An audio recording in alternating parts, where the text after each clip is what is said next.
apalagi kondisi pandemi gini ya, tentunya government spending itu bisa menjadi energi, sumber energi. Gitu. Kalau kita lihat misalnya di Cina atau di Cina aja atau di Malaysia dan lain-lain, kita itu sebenarnya spending untuk R&D ya itu paling rendah di ASEAN, paling rendah, hanya 0,3% dari GDP. Gitu. Kalau kita lihat Cina itu 2,4%, bagaimana dengan Amerika Serikat itu 2,73%, tinggi sekali. Yang paling tinggi adalah Korea Selatan 4,5%. Nah, apa maksudnya ini? Ketika pemerintah melakukan government spending melalui R&D, maka sektor-sektor ekonomi yang terkait dengan itu akan bergerak dan Indonesia tidak hanya menjadi pasar dari industri strategis bangsa lain, tapi kita juga bisa mampu membuat sendiri. Gitu. Misalnya kayak paling gampang adalah HP atau mobil atau motor yang nilainya cukup besar tadi.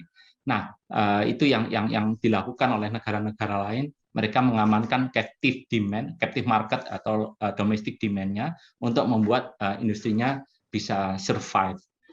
Dan tentunya semuanya diawali dari government spending atau government investment-nya, Pak Prawito. Bicara orkestrasi menghadapi berbagai kondisi ekonomi, ya kita bicara dalam perencanaan pembangunan, maka kita biasanya berbicara dalam konteks jangka pendek, menengah dan panjang.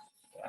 Nah, seiring dengan kondisi saat ini, di mana terjadi suatu kondisi yang luar biasa, ya, yang terjadi tahun 2020 dan sekarang ini masih berlangsung, yaitu pandemi COVID-19, maka kita bisa melihat ada suatu perencanaan yang lebih urgent, sehingga kita bisa menyebutkan sebagai perencanaan jangka sangat pendek, seiring upaya untuk penyelamatan, ya, penyelamatan kondisi masyarakat yang terdampak dari COVID-19 ini, yang jumlahnya luar biasa. Karena apa? Karena dengan adanya upaya untuk kita memitigasi ya kondisi yang berkaitan dengan masalah kesehatan, nanti Bu Mahdisklat ini bisa bicara terkait dengan ekonomi kesehatannya, yaitu pemerintah menerapkan langkah-langkah yang berdampak secara ekonomi. Kita lihat pada triwulan kedua, 3-4 tahun 2020 dan triwulan 1 tahun 2021. Ya, ekonomi kita terjadi kontraksi ya, meskipun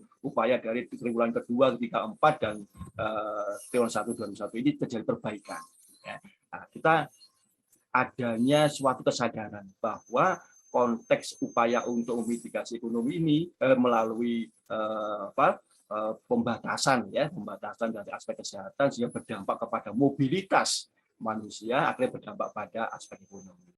Universitas ya, pendidikan tinggi lah harus berperan aktif gitu dalam pengembangan kurikulumnya sehingga dapat menyiapkan dan mengembangkan SDM untuk menghadapi revolusi industri 4.0 atau smart society 5.0 ini.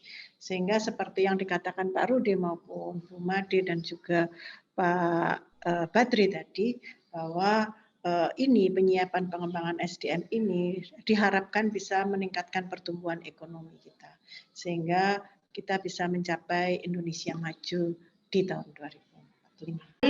Secara bersama-sama bersinergi kita berupaya untuk menurunkan risiko pandemi ini agar kita bisa menurunkan risiko di bidang kesehatan untuk mencapai optimalisasi aktivitas ekonomi agar kita bisa membantu mendorong pertumbuhan ekonomi Indonesia menjadi lebih baik, tidak hanya yang saat ini, jangka menengah dan jangka panjang.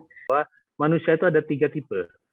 Yang pertama, dia berpikir besok apa yang kita makan. Yang kedua, berpikir besok makan di mana.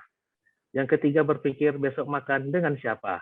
Nah, apapun kita kategori yang mana, mudah-mudahan kita bisa membantu yang di bawah kita. Tapi yang jelas jangan menjadi tipe manusia yang keempat, yaitu manusia yang berpikir besok siapa yang akan kita makan. Itu tidak boleh.